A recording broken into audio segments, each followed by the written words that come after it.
राधे राधे। राधा जी ने कृष्ण जी को पाने के लिए तुलसी वृक्ष का पूजन किया। वह तुलसी की महिमा को बढ़ाया, वह तुलसी का अनुष्ठान किया, वह तुलसी सेवन किया, वह तुलसी सेवा की। ऐसा करके उन्होंने तुलसी के महत्व को जग जाहिर किया। उन्होंने तुलसी वन लगाया। वह तुलसी माँ ने उन्हें आशीर्वाद दिया कि परमेश्वर आपको पति के रूप में प्राप्त रहेंगे, वह आपकी सभी इच्छाएं पूर्ण होंगी। अब श्री कृष्ण जी राधा जी की परीक्षा लेने के लिए चल देते हैं। वे एक सुंदर नारी बनकर राधा जी के महल में पहुंच जाते हैं। राधा जी ऐश्वर्य का भोग करती हुई अप्सरा सी दिखाई देती हैं। वे नारी बने कन्हैया से उनके बारे में पूछती हैं। श्री कृष्ण जी कहते हैं कि मैं गोप देवी हूँ। नंद नगर गोकुल में नंद भवन से उत्तर में मेरा निवास है। मैंने ललिता के मुख से तुम्हारी रूप माधुरी और गुण माधुरी का वर्णन सुना है। अतः ओ सुंदरी, मैं तुम्हें देखने तुम्हारे घर चली आई हूँ। तुम तो बहुत सुंदर हो, तुम्हारे समान तो देवराज इंद्र की पूरी अमरावती भी नहीं होगी। ऐसा कहकर वे दोनों सखी बन गईं। वह गीत गाते गाते हंसते हंसते वृक्षों को देखते हुए इधर उधर विचरने लगी। संध्या हो गई तो गोप देवी वहाँ से चली गई। अगली सुबह गोप देवी फिर राधा जी के समक्ष पधारी।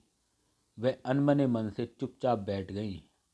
राधा जी ने कारण पूछा तो बोली कि वर्षानुगिरी की घाटियों में जो मनोहर सांकरी गली है, उसी से होकर मैं स्वयं दही बेचने जा रही थी। इतने में नंद जी के नव तरुण कुमार श्याम सुंदर ने मुझे मार्ग में रोक लिया। उस रसिक शेखर ने लाज को तेला नहीं दे तुरंत मेरा हाथ पकड़ लिया और हंसते हुए मुझे एकांत वन में खींचकर इस प्रकार कहने लगा, सुंदरी मैं कर लेने वाला हूँ, अतः तू मुझे कर के रूप में दही का दान दे। मैंने कहा चलो हटो, तो उसने मेरा मटका फोड़ दिया। वह मेरी चादर खींच ली, वह वहाँ से चल दिया। इसलिए मैं अनमनी हो रही हूँ। जात का ग्वाला, काला कलूटा, न धनवान न वीर न सुशील न स्वरूप, ऐसे पुरुष के प्रति तुमने प्रेम कैसे किया। मैं कहती हूँ कि तुम आज से ही उस निर्मोह कृष्ण के मन से निकाल दो। सर्वप्रथम यहाँ भगवान कृष्ण ने कलयुग के दुष्ट पुरुषों का भी वर्णन किया है, वह दुष्ट स्त्रियों के चरित्र का भी वर्णन किया है। क्योंकि दुष्ट स्त्रियाँ झूठ मूठ की कहानियाँ गढ़कर अबलाओं के दिमाग में बेफिजूल की बातें भरकर उनके घर संसार में आग लगा रही हैं और लगाकर खुशी होती हैं। राधा जी को गोप देवी की बात सुनकर बहुत क्रोध आया। वो बोली, जिनकी प्राप्ति के लिए ब्रह्मा शिव आदि देवता जप किया करते हैं, उन्हीं अजन्मे लीलाधारी पुरुष की तुम निंदा करती हो। तुम बड़ी ढीठ जान पड़ती हो। ग्वाले गंगा में स्नान करते हैं, गौओं का पालन करते हैं, सुंदर हैं, और तुम उन्हें काला कुलूटा कहती हो। संपूर्ण ब्रह्मांड के स्वामी को तुम निर्धन कहती हो। जिन्होंने जन्म लेते ही बड़े बड़े राक्षसों का नाश कर दिया, उन्हें तुम वीर नहीं मानती। सभी के संकट हरने वाले को तुम कुछ नहीं समझती। अपने भक्तों के प्रेम में उनके पीछे चलने वाले परमात्मा का तुमने अनादर करने का साहस कैसे किया। यहाँ राधा जी ने सात्विक स्त्रियों के चरित्र का वर्णन किया है। वह समझाया कि घर में सुख शांति इन्हीं स्वभाव वाली स्त्रियों से आ सकती है।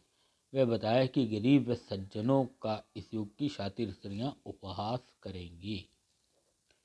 गोप देवी ने राधा का उपहास किया। वो बोली, सब बेकार है। वह ग्वाला भगवान कैसे है? वह तो कुछ भी नहीं है। अगर वह भगवान है तो उसके दर्शन कराओ। यह सुनते ही राधा जी बोली, मेरे स्मरण करते ही मन माली का दर्शन न हुआ तो मैं अभी अपना सारा धन व भवन तुम्हें दे दूंगी। अपने प्रियतम के सम्मान में सारा संचित धन देने वाली स्त्रियां कभी भी प्रभु के आशीर्वाद से महरूम नहीं रह सकती। स्त्री मर्यादा का कितना सुंदर चित्रण राधा जी द्वारा हुआ है। कलयुग की समस्त स्त्रियों को राधा जी जैसा ही आचरण करना चाहिए। जैसे ही राधा जी ने प्रभु का स्मरण किया, वैसे ही प्रभु गोप देवी का वेश छोड़कर श्री कृष्ण जी के वेश में आ गए। वे राधा जी से बोले, प्रियतमा तुमने मुझे बुलाया, लो मैं तुरंत आ गया। अब आंखें खोलकर मुझे देख लो। मैंने सुना कि तुम मन में श्री कृष्ण पुकार रही हो, तो तुरंत गोवर्धन छोड़ दौड़ता हुआ तुम्हारी प्रसन्नता के लिए यहाँ पहुँचा हूँ। मेरे आते ही सखी रूपधारी वह अक्षरी अथवा किन्नरी जो तुम्हें छलने आई थी, वह भाग गई। अतः तुम्हें ऐसी नागिन पर विश्वास ही नहीं करना चाहिए। ऐसे सुनते ही राधा जी प्रभु के चरण कमलों में परिणत हो परमानंद में निमग्न हो गई।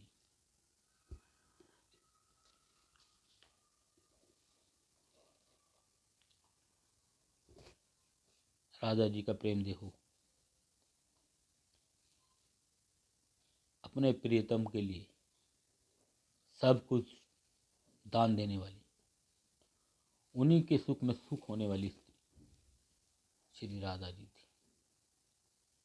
वैकुंठ धाम में श्री राधा जी ही प्रभु श्री कृष्ण की अर्धांगिनी हैं।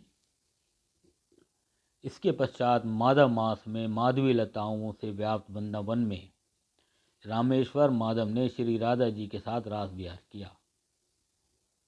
भूलोक की समस्त भूमि वैसे ही स्वर्ण की बन गई जैसे प्रभु धाम में थी।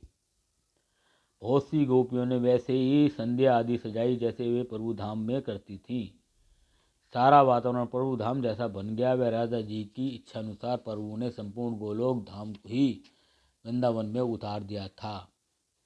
सभी देवी देवताओं ने इस रास को देखा। वह देवियों ने श्री राधा जी को श्रृंगार की समस्त सामग्री गोवर्धन पर्वत पर प्रदान की। संपूर्ण प्रकृति अपने पूरे वेग से रासलीला में रस भरने लगी। यहाँ से वे ताल बन गए तो वहाँ रास नृत्य आरंभ किया। गोप व गोपिकाओं ने नृत्य किया। हे प्रभु ने उनकी प्यास बुझाने के लिए वहाँ पानी का स्रोत निकाला जिसे वेत्र गंगा कहते हैं। वहाँ से वे कुमुद वन में गए। वहाँ उन्होंने वह राधा जी ने फूलों से श्रृंगार किया। वह रास विहार किया। जिस तरह राधा जी व कन्हैया का चरित्र है, उसी तरह के प्रभु प्रेमी मानव व सत्य से जूझ कर प्रेम करने वाले मानव वास्तव में इस युग में रास विहार करके आनंदित होते हैं। सात्विक भाव रखकर निश्चल मन से प्रीत रखने वाले संसार के सारे सुख पाने के हमेशा अधिकारी हैं। प्रभु संग रास क्रीड़ा करते करते राधा जी थक गईं। वे एक स्थान से दूसरे स्थान को भागते भागते भी थक गईं। प्रभु के पीछे पीछे गोपियाँ उन्हें ढूंढती ढूंढती घूम रही थीं। प्रभु ने राधा जी से कहा कि गोपियाँ मेरे पीछे पीछे आ गई हैं, तुम चलो। मगर राधा जी ने कहा कि मैं राजकुमारी पसीना पसीना हो गई हूँ, फिर मैं कैसे चलूँ। यह वचन सुनकर श्री कृष्ण श्री राधा जी के ऊपर दिव्य पीताम्बर से हवा करने लगे। तुम अपनी मौत से धीरे धीरे चलो। श्री कृष्ण जी के बार बार कहने पर भी राधा जी ने पैर नहीं बढ़ाया। वे श्री हरि की तरफ पीठ करके खड़ी रहीं। तब श्री कृष्ण ने कहा कि यहाँ बहुत सी गोपियाँ मुझसे मिलने की इच्छा रखती हैं, परंतु मैं तुम्हारी आराधना करता हूँ।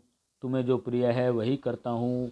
राधे मेरे कंधे पर चढ़कर तुम सुखपूर्वक फिर यहाँ से चलो। उनके कहने पर प्रिया ने जब उनके कंधे पर चढ़ना चाहा, तब श्री कृष्ण वहाँ से अंतर्धान हो गए अर्थात चले गए। राजा जी बहुत रोई। वे गोपियों ने उन्हें काफ़ी धीरज बनाया, मगर अब क्या हो सकता था। यह प्रसंग पुरुष से विमुख रहने वाली स्त्रियों को ज्ञान देता है कि कलयुगी पुरुष प्रेमी हैं, वह निरंतर काम पीड़ा में फंसा है। कलयुगी पुरुष अपनी प्रियतमा की अवहेलना सहकर ही उसे छोड़ता है। इस युग के दोष के कारण ही वह पर स्त्री के संग विहार करता है। जो स्त्रियां पति पर सवार रहेंगी, उन्हें कलयुग में भी सच्चा प्रेम व मुक्ति प्रदान नहीं होगी। कन्हैया ने फिर 6 माह की रात्रि बनाई। वह समस्त गोपियाँ वह राधा जी के साथ रास क्रीड़ा की। शंखचूड़ का यक्ष ने रास में विदन डाला तो प्रभु ने उसे मारकर मुक्त कर दिया। वह इसका तेज श्री दामाजी में लीन हुआ। वह आसुरी मुनि व शंकर जी ने जब रास क्रीड़ा में पहुंचना चाहा तो उन्हें भी जल में नहाकर गोपियों की तरह स्त्रियां बनना पड़ा। प्रभु ने उन दोनों को यहीं पर ठहरने के लिए स्थान प्रदान किया, क्योंकि वे दोनों ही प्रभु के बहुत बड़े भक्त थे। 6 माह की रास रात्रि सभी गोपियों के लिए शीघ्र ही समाप्त हो गई। वे सभी गोपियाँ झुंड बनाकर भोर होते ही अपने घरों में चली गईं। वे कन्हैया भी अपने घर में पहुंच गए। जैसे भगवान शंकर व असुरी मुनि प्रभु के साथ का सुख पाने के लिए स्त्री बन गए व तब स्त्री भाव को प्राप्त हो गए, उसी तरह कलयुग में अहम छोड़कर जो पुरुष प्रभु का प्रेमी बनकर अपने बल को कुछ न समझकर प्रभु भक्ति में मगन रहेगा, वह अपनी हर इच्छा को प्राप्त कर लेगा। शंखचूड़ नामक असुर पूर्व जन्म श्री दामा था। राधे राधे। दोस्तों, शंकर जी भी स्त्री बनकर रास विहार देखने आए थे। अपने गीतों में भी सुना होगा। बहुत से संत भी इस कहानी को कहते हैं। लेकिन देखने वाली बात यह है कि 6 माह की एक रात्रि गोपियां प्रभु संग 6 माह रास करती रहीं। गोप सोते रहे। 6 माह बीत गए और गोपों को पता ही नहीं चला। गोप जब सुबह उठे तो उनके लिए अगले सुबह थी। जो लोग कहते हैं ना कि कलयुग में तो अभी बहुत समय पड़ा है, अभी तो 10,000 वर्ष ही बीते हैं, कलयुग तो 36,500 वर्ष का है। पता नहीं कब कितना समय प्रभु ने एक चुटकी बजाते ही निकाल दिया। क्या आपको पता है? क्या किसी को पता है? कलयुग के अंत का वातावरण प्रभु ने अपनी लीलाओं में बताया है, जो मैं आपको आगे बताऊंगा। और हम उसी वातावरण में आज जी रहे हैं। मैंने कुछ शुरू में भी बताया था, कुछ आगे बताऊंगा। अतः ये सोचना भारी मूर्खता है कि जब प्रभु 6 माह की रात्रि बना सकते हैं, अर्जुन को पूरी गीता सुना देते हैं और किसी को पता नहीं चलता सिवाय अर्जुन, धृतराष्ट्र और संजय के सिवा। तो प्रभु की लीलाओं का अनंत लीलाएं। प्रभु की ताकत पे किसी को कोई संदेह नहीं करना चाहिए। प्रभु चाहे तो कुछ भी कर सकते हैं, कुछ भी। आपने सुना होगा फलाना ने ये कहा कि मैंने ये चमत्कार देखा, मैंने वो चमत्कार देखा। ये सब चमत्कार तो छोटे मोटे चमत्कार हैं। अगर चमत्कार देखना है तो डायनमो, ग्रेट मैजिशियन, जादूगर, जब वो इंडिया आया उसके चमत्कार देखिए। इंडिया में उसने क्या क्या किया। नेट पे जाइए, डालिए और देखिए। काली मिर्च के बढ़े हुए तसले को वो हर काली मिर्च को मक्खी बना के उड़ा देता। वो भी किसी स्टेज पर नहीं, अचानक किसी की दुकान पर जाता है और उसकी काली मिर्च का तसला उठाता है और उसको मक्खी बना के उड़ा देता। लेकिन वो अब एपिसोड नहीं बना रहा है। उसने जब आखिरी एपिसोड बनाया तो उसके आखिरी शब्द पता क्या थे? लोग मुझे बस जादूगर समझते हैं। लोगों का अहंकार इतना ज़्यादा है कि मैं क्या दिखा रहा हूँ। वो ये भी नहीं सोचते कि किस ताकत से मैं दिखा रहा हूँ। अतः अपने मन से अहंकार को निकालो और प्रभु को बसाओ और जितना हो सके सत्य को बसाओ। मैं ये तो नहीं कहता कि सत्य 100% बसाओ, क्योंकि कलयुग में जीना मुश्किल हो जाए, परंतु जितना ज़्यादा से ज़्यादा बसा सकते बसाओ। जैसे भगवान श्री कृष्ण ने लीलाएं सारे काम किए, मगर आज भी हम उन्हें भगवान कहते हैं। कुछ गलतियां आप कर सकते हैं जिससे किसी को दिल ना दुख रहा हो। कुछ विस्फोट, ज्वालामुखी कहते हैं, शरीर के अंदर पैदा होती है, अवचेतना पैदा होती है। उस वक्त हम पाप कर जाते हैं, मगर हमें ऐसे पाप ना के बराबर करने हैं और अपनी मजबूरी बताते हुए परमात्मा से इसके लिए माफ़ी भी मांगनी है। राधे राधे।